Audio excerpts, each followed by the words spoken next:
let's... Oh, I had to sneeze for a second. It went away. It's the worst kind of edging. Let's set up some new files here. Okay, so I don't even know what I'm doing. I wanted to get to fun shit today, and first thing I'm gonna deal with is the export. I'm so sick and tired of environmental bullshit. Is this where oh, this is where I have to do it. That's annoying. Yeah, what? It worked? Oh my... I hate this. It's okay. I'm going back to web development. Game development is not for me. Can I run my game now? What have I done? I ruined everything. Everything's ruined. There we go. Whoa! I wish that's what it looked like. That would be awesome. It doesn't. Everything's very angry. Holy crap. Oh, maybe that's why we need to install the dependencies. Type null is not... Oh yeah, we were having some issues with that. We can fix that in a minute. Back to abstracting. Just doing it poorly. I think my neighbor's fist fighting a dog outside. We'll say if target... I spelled target with an I. Oh my god. I made this so stupid. Another successful abstraction. Now, ant stats and food stats. I don't know what the hell these are doing.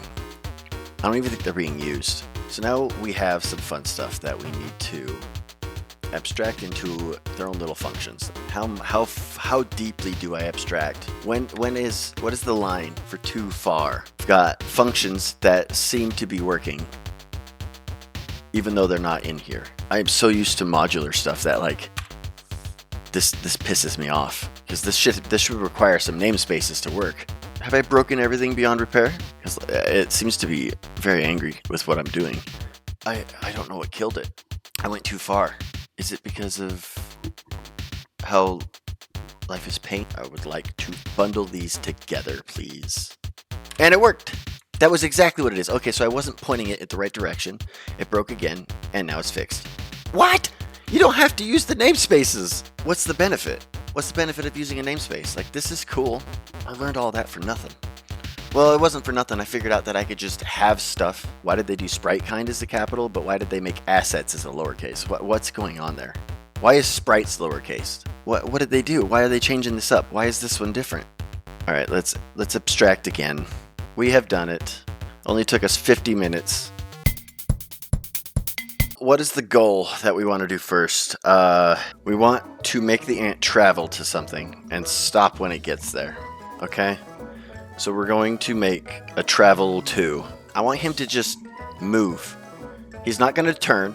He's not going to do anything fancy. He's just going to waddle over there and stop when he gets close enough. And it's going to take in a food. We're going to call it food, but it's actually going to be a sprite.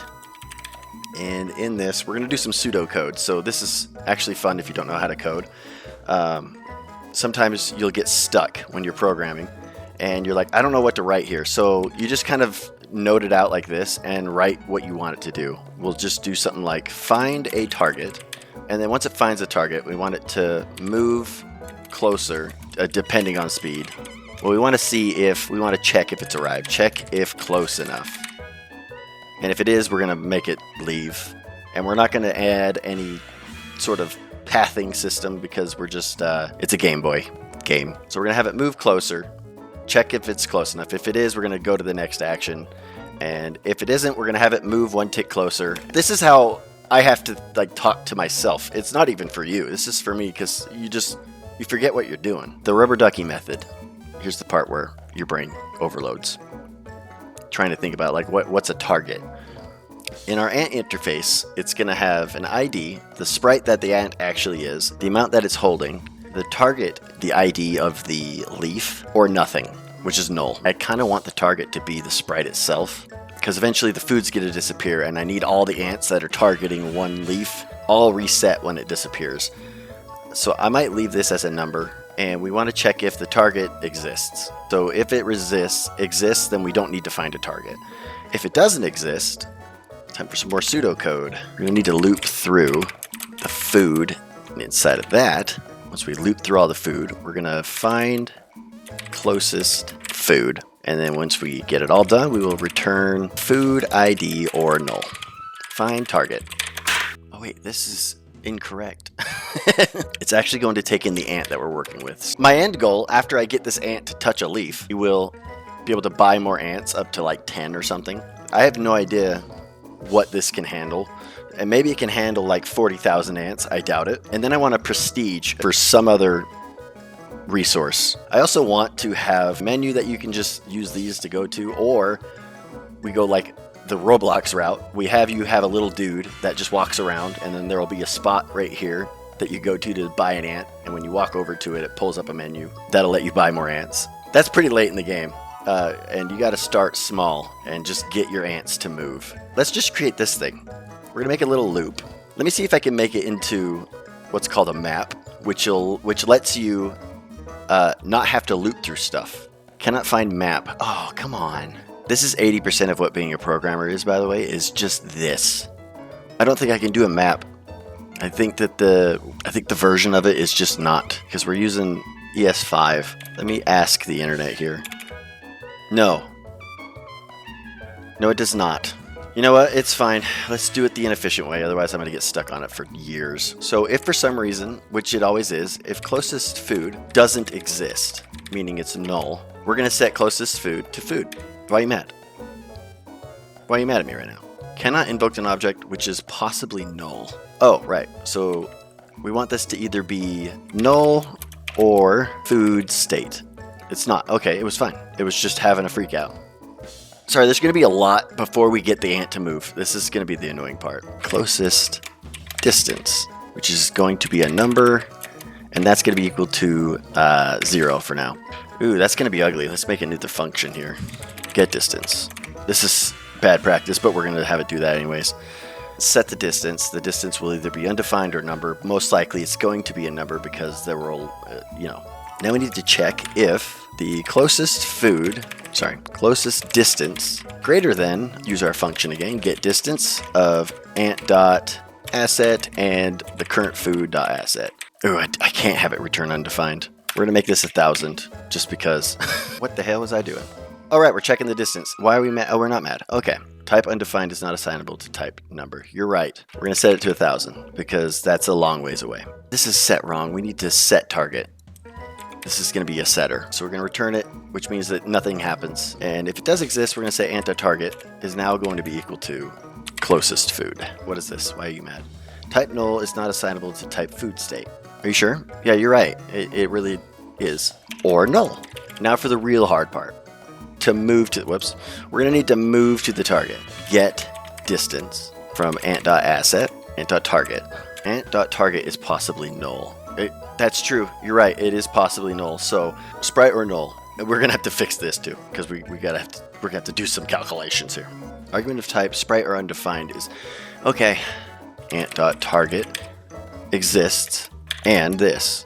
So now we need to do the fun part, which is okay. First, let's make this actually work. We're gonna get the x distance and we're gonna get the y distance. We're gonna be lazy and combine them together. If n doesn't exist, then we're going to return 1,000. We're going to return an astronomical number so that if for some reason it doesn't exist, it'll just give us a huge thing so that it can work from there. And we'll do the same thing here. Now, sometimes this is going to be negative, and we want to ignore that. So how we do that, we use math.absolute. Do not tell me you don't have that. Okay. I was going to be so mad if I was going to have to make my own function for that. We're going to add them together, return them as distance. We now have a fully functioning getDistance. Now the really hard part, we need to make this thing move straight at it. It's time to move the ant.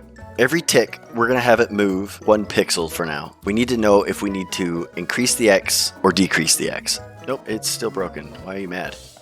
My main... Oh, the ant handler's gone. Okay, we fixed it.